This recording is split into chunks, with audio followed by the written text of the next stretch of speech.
Bueno, entonces, unidad 8, energía atómica y nuclear, ¿sí? ¿Dónde se produce este tipo de energía? ¿Dónde sucede este tipo de energía? En lugares bajo mucha presión, mucha temperatura, en situaciones específicas, ¿sí?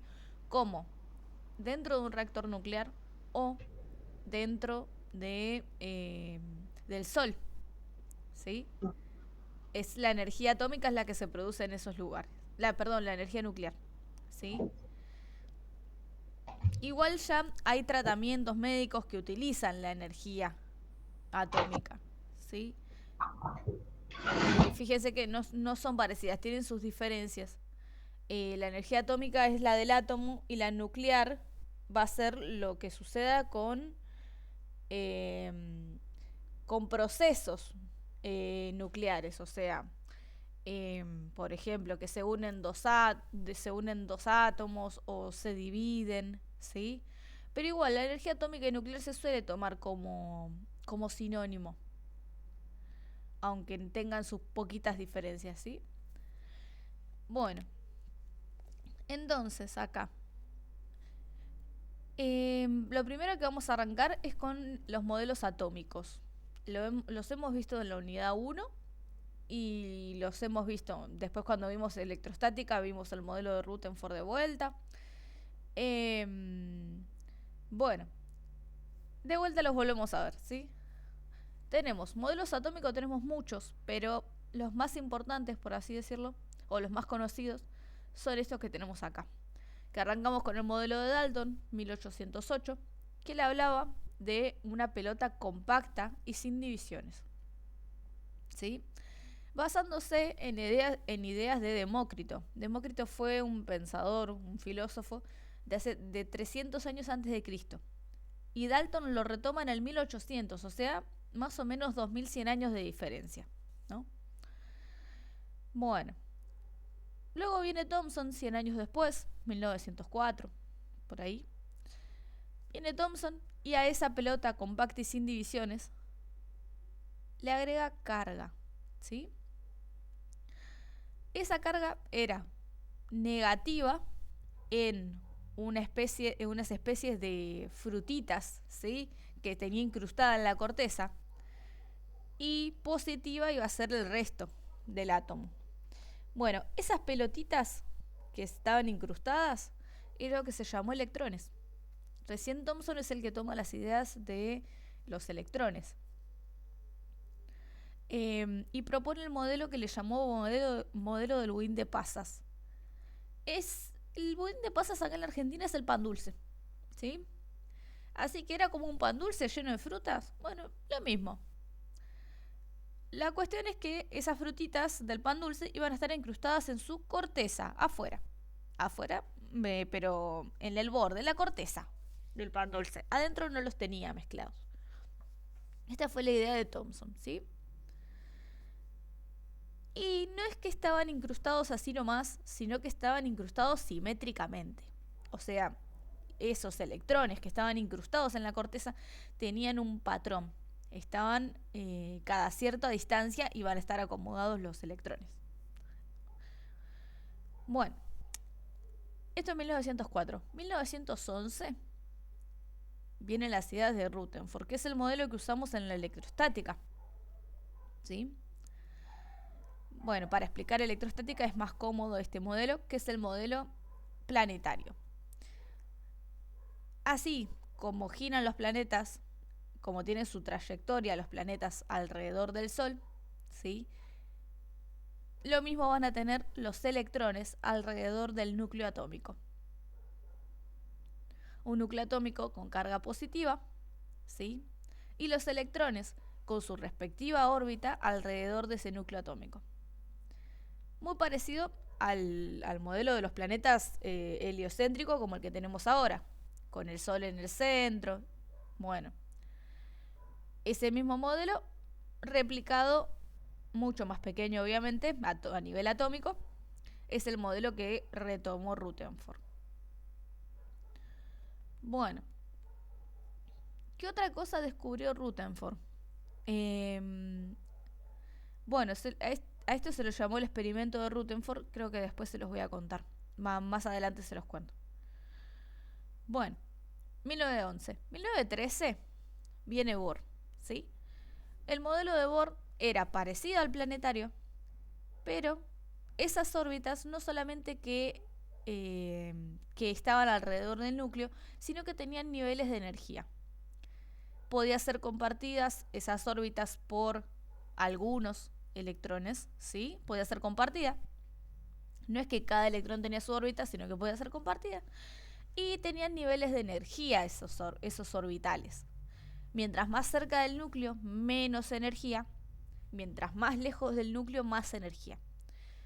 Y los electrones podían saltar entre niveles de energía, entre orbitales, ¿sí? En realidad, su órbita tenía una especie de su órbita, o sea, la órbita que tenía el electrón, tenía otras órbitas pequeñas entre órbita y órbita que se le llamó subórbita, ¿sí? Y los electrones podían saltar entre esa subórbita y su órbita, la órbita común y la subórbita. Podían saltar en esos lugares, en esos espacios. Si saltaban para adentro, tenían pérdida de energía, y si saltaban para afuera, tenían adquisición de energía, ¿sí? Adquirían energía, ¿no? Bueno, estos saltos de los electrones entre niveles de energía da como resultado, por ejemplo, luz. Un ejemplo creo que es bastante conocido, los juguetes que son fosforescentes, ¿sí? Esos juguetes uno los pone al sol y los pone después en la oscuridad y emiten luz. Bueno, ¿por qué? Porque se supone que los electrones con la luz, los electrones de algo que sea fosforescente, ¿no? Con la luz se excitan, ¿sí? Y cuando van a las sombras saltan de nivel de energía, provocando como resultado un salto de nivel de energía y emisión de luz, ¿sí? Por ejemplo. Bueno, cumple con el modelo de Bohr. Por contarles un ejemplo, los muñequitos son fosforescentes o también hay unas estrellitas que iban en el techo que eran fosforescentes. Bueno, hay un par de cosas fosforescentes. Fíjense que dije fosforescente y no dije fluorescente, no es lo mismo, ¿eh? El fosforescente es ese que lo cargamos con el sol, después lo metemos en la oscuridad y emite luz. Sí, eso le iba a preguntar, si era el Sí, fluorescente. no es lo mismo, ¿eh? El fluorescente es como el color fucsia, amarillo. Ah, Eso no es lo que les estoy contando. Es el fosforescente. A ver si tengo un dibujo o algo. A ver.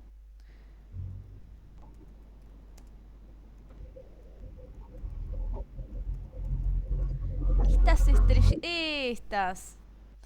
Estas estrellitas son fosforescentes. No sé si las habían visto antes. sí, las vi antes, sí. ¿Son las que vienen en la ropa ahora también? Ah, vienen en la ropa, qué lindo. Ah, no En los sabía. pisos igualmente. Qué lindo, no sabía. No, yo las conocía porque en un lugar donde vivía las teníamos pegadas en el techo. Ah, claro, sí, sí. Sí, también vienen en juguetes o algunos controles Claro, en los remotos. botones de los controles viene, tenés Sí, razón. Bueno, esta emisión de luz se produce por un salto en el nivel de energía de los electrones. Bien, Porque con la luz solar esos electrones se excitan, se quieren mover, se mueven, ¿sí? Y provoca ese salto de nivel. Por ejemplo, ¿sí? Hay otras cuestiones, pero por ejemplo, esta, creo que todos hemos visto las estrellitas estas, así que... Bueno, después, 1913, el de Bohr, el del salto de nivel, ¿sí? Y de los niveles de energía también. Bueno, luego de esto viene Schrödinger. Eh, Schrödinger determinó, ¿sí?, que los electrones no se mueven en una órbita específica, en un nivel de energía específico, sino que se pueden mover libremente dentro de algo que llamó nube de electrones. Dentro de esa nube puede estar en cualquier lado, por lo que no se conoce exactamente la posición del electrón. Esta es la teoría de Schrödinger, ¿sí? después, más o menos en los 2000, vino el modelo cuántico, que decían que el mismo electrón podía estar en 2 o más lugares a la vez. Que es el modelo actualmente aprobado, utilizado, que es como funcionan las computadoras Quantium, las computadoras cuánticas, ¿sí? Funcionan de esta forma, con electrones que pueden estar en 2 o más lugares a la vez. Así que bueno, todo esto son un resumen, mini resumen del modelo atómico. De los modelos atómicos, ¿no? ¿Todo bien hasta acá? Todo historia por ahora, ¿no? Sí, tranquilo. Bueno. Fuerzas nucleares. En estática yo les había contado, ¿sí? Que cargas de igual signo se rechazaban, se repelen, ¿no? Sí. Bueno, si nosotros vamos con el modelo atómico, acá les conté muchos modelos y no les dije el que vamos a usar. Bueno, vamos a seguir usando uno parecido al de... Uno parecido al de Rutherford. Ven que tienen carga positiva en el núcleo y electrones en su respectiva órbita, ¿no? Sí. Bueno, ese es el que más se usa. Por lo menos para física. Para química el que más se usa es el de Bohr. Bueno, fíjense que todos los positivos están en el núcleo. Pero ¿y si dijimos que electrostáticamente cargas de igual signo se rechazan, se repelen? Porque están todas juntitas, ¿no? Bueno, hay una fuerza nuclear que es mayor a la fuerza estática, o sea, mayor a esa repulsión, a ese rechazo, que se le llama fuerza nuclear fuerte, ¿sí? Que es la que hace que se mantengan unidos los nucleones. Los nucleones son los protones y los neutrones. Protones con carga positiva, neutrones sin carga, ¿sí? Bueno, entonces esa es la diferencia con la unidad 5. Así que tenganlo en cuenta. Bueno, también hay otro tipo de fuerza nuclear, que es la fuerza nuclear débil.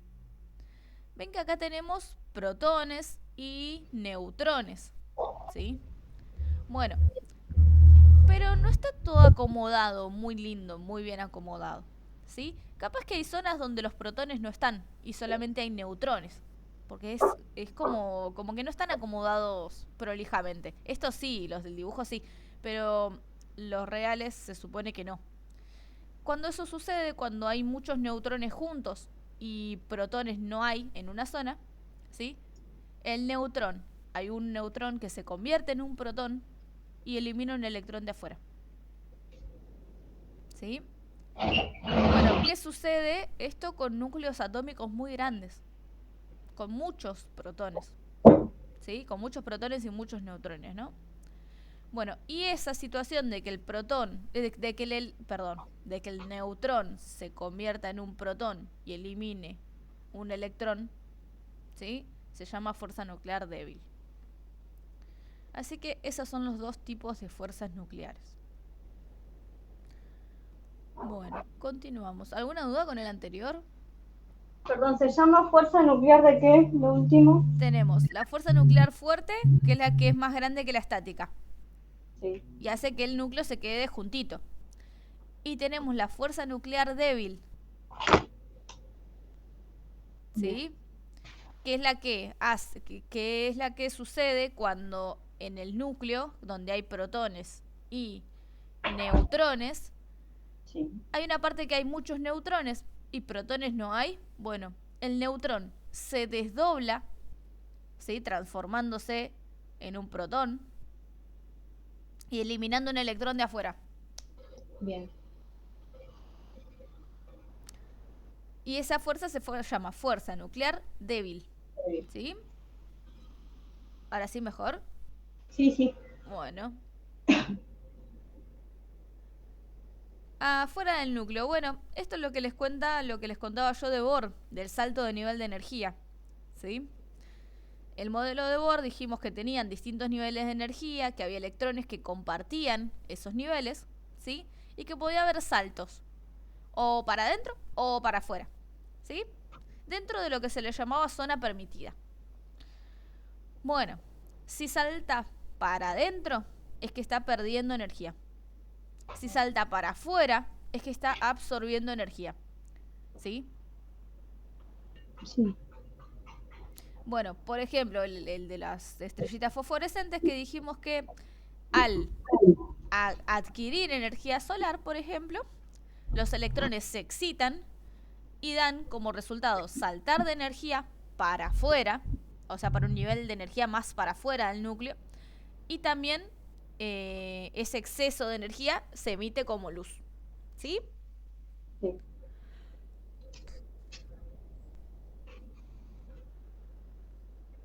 Bueno, seguimos, de paso volvemos a ver eso. Fisión y fusión. ¿Sí? Son dos fenómenos que suceden en la energía nuclear. ¿Sí? La fisión, no, vamos por la fusión primero. La fusión es como si vamos al caso, cómo se mantienen vivas las estrellas, ¿sí? Nuestro Sol, por ejemplo. Nuestro Sol tiene un montón, mucha cantidad, de hecho, no sé cuánta cantidad, pero es una locura de cantidad de hidrógeno, ¿sí? El hidrógeno en nuestro Sol se une hidrógeno con hidrógeno y nos dan como resultado un helio. Ese helio no es un helio común, ¿sí? Sino que el helio ese helio resultante, tiene menos masa. Entonces, esa menos masa es la que en realidad se transforma en energía, ¿sí? ¿Qué es lo que nos llega a nosotros? La luz del sol, ¿cómo nos llega? ¿Cómo nos llega la energía del sol? Como luz y calor, ¿sí? Esa luz y calor se produce al realizarse la fusión nuclear en el sol, ¿sí? ¿Y cómo era? Fusión, unir, ¿qué? Dos hidrógenos que me dan como resultado un helio con menos masa. ¿Sí? Sí. Bueno, hasta aquí fusión ya está. La fusión se puede realizar también en una central nuclear. De hecho, si es energía limpia, es energía renovable, la fusión. Aparte, fíjense que su desecho, que sería el helio es un gas noble. Es un gas que no es contaminante. El helio es con lo que se inflan los globos de cumpleaños. Sí. Así que muy contaminante no debe ser, ¿sí? A menos que quieran intoxicar a los chicos. Bueno, el helio no es contaminante, es un gas noble. Así que su desecho, que es el helio, es limpio. También es energía renovable. ¿Por qué? Porque el hidrógeno es el elemento más abundante del universo, ¿sí? Así que si gastamos mucho hidrógeno en hacer fusión, va a seguir habiendo hidrógeno porque hay tanta cantidad de hidrógeno. Bueno, aquí en la Tierra lo podríamos tomar como renovable. Porque hay tanto que si se gasta no hace la diferencia a la cantidad de hidrógeno que hay en el universo. Pero bueno, en algún momento, por ejemplo en las estrellas en algún momento se apagan, ¿sí? Pero tras millones y millones y millones de años que estuvieron prendidas, encendidas, ¿no? O sea, sí. Ese helio que tenía la estrella sí en algún momento se acaba, pero tras millones de años. Por eso es que se lo considera renovable, ¿sí? Pues son millones y millones de años que se va a seguir utilizando. Bueno, ese es el proceso de fusión. Fusión es unir, ¿sí? Ahora vamos con el fenómeno de la fisión, ¿sí? Fíjense que se escribe parecido, pero no son lo mismo. La fisión va a ser romper. ¿Qué se va a romper? Un átomo grande, ¿sí? Como por ejemplo un átomo de uranio, ¿sí? El uranio es el número 92 en la tabla periódica. ¿Qué me quiere decir esto? Que tiene más o menos, aproximadamente, 92 protones y 92 electrones, ¿sí? Bueno, esto, un ejemplo de a ver cómo lo podríamos tomar. Si en las casas nuestras se cae un vaso de vidrio, ¿sí? ¿Se parte en pedazos todos iguales? No. Ahí está. pedazo grande, pedazo chico, de uno barre y sigue saliendo vidrio. ¿Sí? Todos pedazos de distintos tamaños. Bueno, aquí sucede lo mismo, ¿sí? El uranio lo bombardean, ocasionando que explote como el vaso de vidrio, ¿sí? Y le salen todos pedazos de distinto tamaño, que en este caso serían todos elementos más pequeños, ¿sí? Bario, calcio, no sé, hidrógeno también capaz. Bueno, todos pedazos de distintos tamaños que al romper un átomo, esos pedazos en realidad son otros elementos, ¿sí? Bueno, entonces, ¿la fisión es energía renovable? No, porque utiliza uranio. Y el uranio no es abundante, ¿sí? No hay tanta cantidad. Así que el que se use se gasta y no hay más, ¿sí? Así que el uranio, bueno, la fisión sería no renovable. ¿Es energía limpia? Lo consideran energía limpia por el hecho de que pueden eliminar los desechos de forma correcta, ¿sí? Pero tiene muchos desechos. Todos esos pedazos de distintos tamaños, que son todos elementos, van a ser todos desechos. Así que de esos desechos, esos pedazos de distintos tamaños, esos elementos distintos, algunos son radioactivos, algunos no. Así que el desecho de la fisión es radioactiva, capaz. Es contaminante. La cuestión es que dicen, no, pero los podemos eliminar de forma correcta, ocasionando que no sean contaminantes. Así que también se lo considera energía limpia, pero no renovable, ¿sí? Bueno, en ambas situaciones, en la fisión y en la fusión, el resultado, que en la fusión el resultado era helio con menos masa. En la fisión era un montón de elementos que, si hacemos la suma de todos esos elementos, no da la misma cantidad que daba con el uranio sin romper. Así que hay parte que, entre comillas, se perdió. No es que se perdió. En ambas situaciones no es que se pierde material, sino que ese material que no cierra la cuenta se transforma en energía, ¿sí? Bueno, ¿hasta aquí vamos bien? Bien. ¿Alguna duda? No. ¿No? Bueno. Esto teoría por ahora. Acá tenemos videos.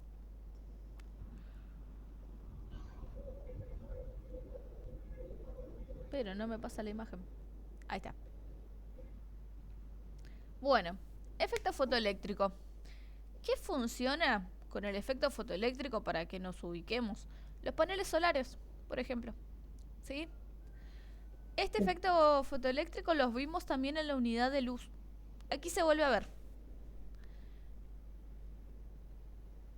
Bueno, ¿di la unidad de luz? Yo no me acuerdo.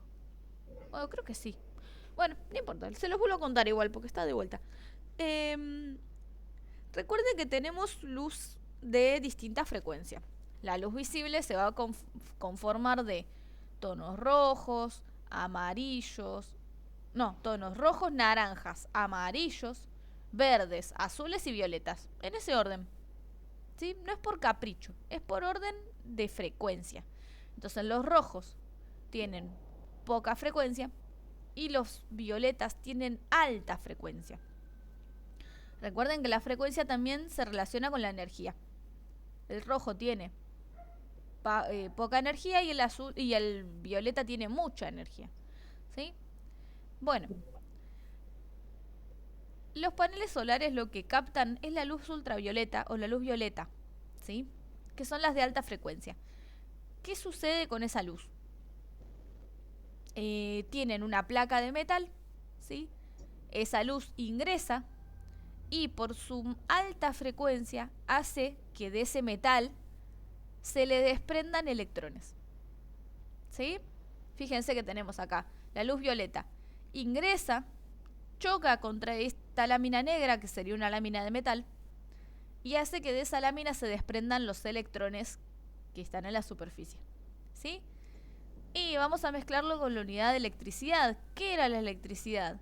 Electrones en movimiento. ¿Y acá qué estamos agarrando? Electrones en movimiento, ¿sí? Por eso es que con el panel solar se transforma la luz solar en energía eléctrica. Sucede lo mismo. De toda la luz solar se toma la luz ultravioleta o la luz violeta, ¿sí? Ingresa al panel solar, rebota contra una lámina y a esa lámina se le desprenden los electrones de la superficie. Y esos electrones los capta un recolector de electrones y carga una batería, por ejemplo. Y así es como funciona el panel solar, con este efecto que se llama efecto fotoeléctrico, ¿sí? Este mismo proceso de efecto fotoeléctrico también se lo ve en cámaras de fotos, en algunas calculadoras que andan solares. Yo tenía esa. Calculadoras solares, ¿qué más? En la fotocélula, la que prende la luz a la noche, que se prende sola. Sí. La de las calles, la del alumbrado público. Bueno, también funciona con efecto fotoeléctrico. Apertura de puertas también hay con efecto fotoeléctrico, ¿sí? Funciona todo de la misma forma. Entra la luz de alta frecuencia, rebota contra una lámina y capta electrones. Y hace rebotar los electrones y esos electrones los capta un recolector, ¿sí? Bueno, que acá está el dibujo, miren. Ingresa la luz blanca, pasa por un prisma, que en luz lo hemos visto, que esto se llama dispersión, ¿sí? Y en esta dispersión solamente toma la luz violeta, azul y violeta. Esa luz azul y violeta rebota contra una superficie de metal, ocasionando que a esa superficie se le desprendan los electrones. Y después esos electrones los capta este recolector y carga una batería, por ejemplo. Esto es como funciona el panel solar. Así de simple. Bueno, ¿hasta aquí todo bien? Sí. ¿Sí? Bueno, seguimos. Bueno. Radioactividad. ¿Sí? El núcleo atómico tiene distintas energías, por así decirlo. ¿Sí?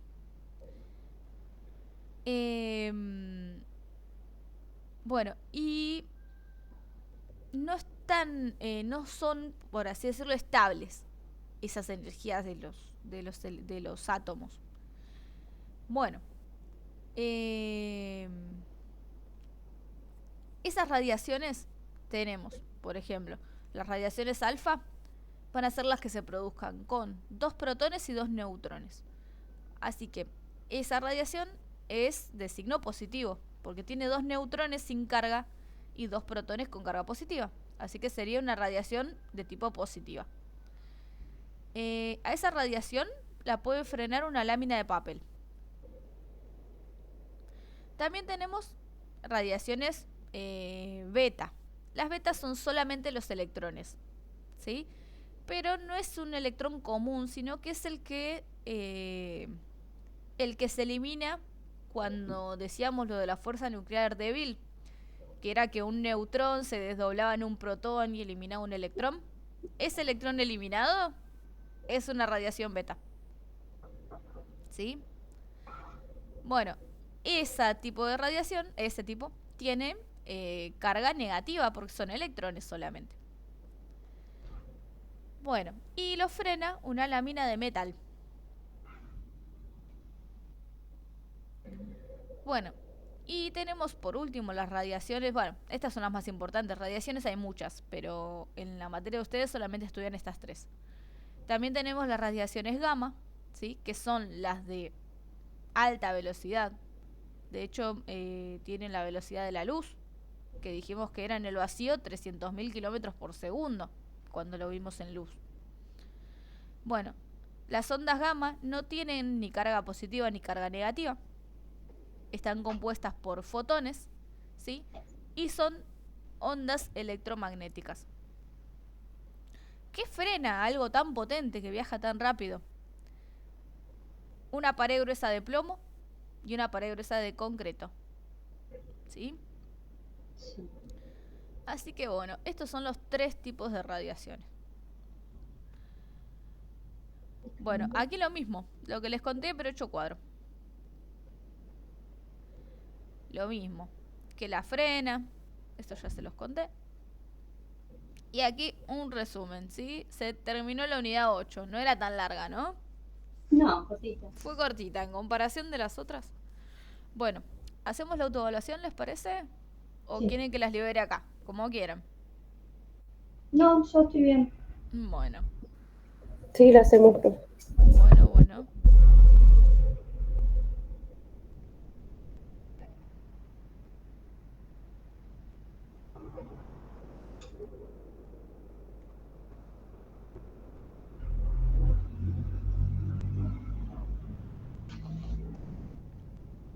Indique la respuesta correcta. A fines del siglo XIX, Thomson realizó un importante descubrimiento. ¿Qué fue lo que descubrió?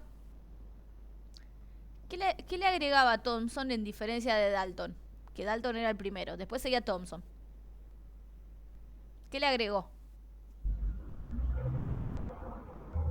Ay, sí. ¿Cómo?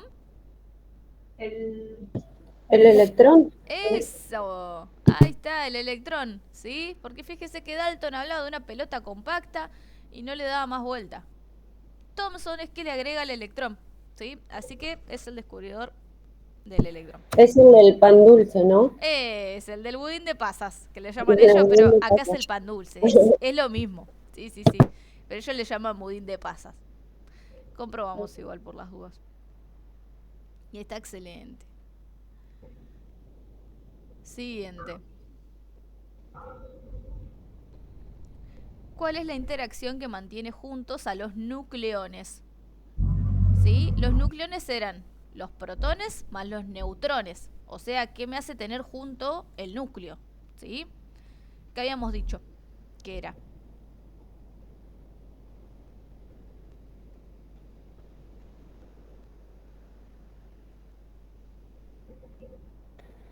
Ay, no sé, profe. ¿La fuerza electromagnética? No. Vamos a arreglarlo. ¿Te acordás que la estática decía que cargas de igual signo se rechazaban? O sea, si tuviéramos un núcleo, electrostáticamente se está rechazando.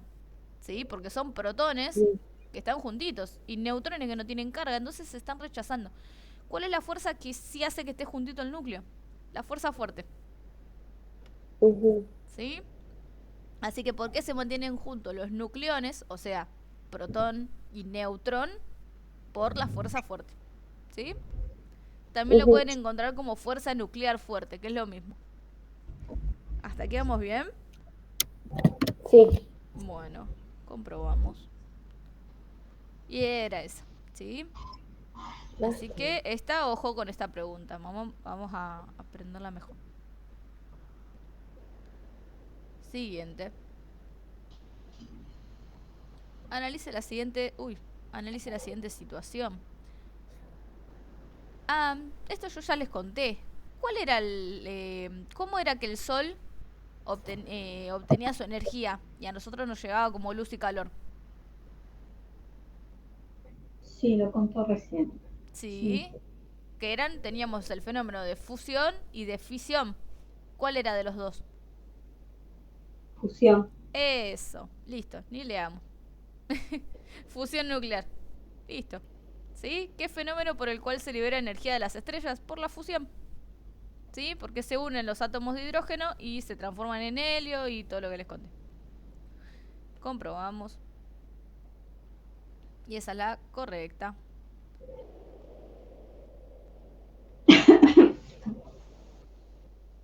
Analice los siguientes gráficos e indique la definición del fenómeno correspondiente. Tenemos fisión, que se rompe el uranio en muchos pedazos, y la fusión, que es que se unen formando un nuevo elemento. Entonces, fenómeno que sucede cuando dos átomos pequeños se unen para formar uno más grande. Nuclear. Claro, pero fisión o fusión. Fusión. Eso, perfecto. Fenómeno que sucede cuando un átomo se divide. Fisión. Fisión. Ahí está. Comprobamos. Y están todas bien. Siguiente. El crecimiento de consumo energético. No, vamos a ver qué nos pregunta. Acá. La fusión es el proceso por el cual La unión de dos núcleos pequeños da lugar a uno más grande y se produce a bajas temperaturas. Sí, verdadero. ¿En el Sol habrá baja temperatura? Necesariamente, claro, no, a bajas No, temperaturas no. no necesita alta temperatura, tanto como en el Sol, para que se produzca. O en un reactor nuclear, tanta energía como esa, no es que se produce en cualquier lado. Entonces, es falso. ¿Se produce a baja temperatura? No, a alta temperatura. Altísima, de hecho. A alta temperatura. Siguiente. ¿Cómo se clasifica al poder penetrante de la radioactividad beta? La beta dijimos que la frenaba un papel. No, perdón, un metal. La alfa la frena un papel, la beta la frena un metal, la gamma la frena el plomo concreto. Entonces la beta está en el medio, ¿no?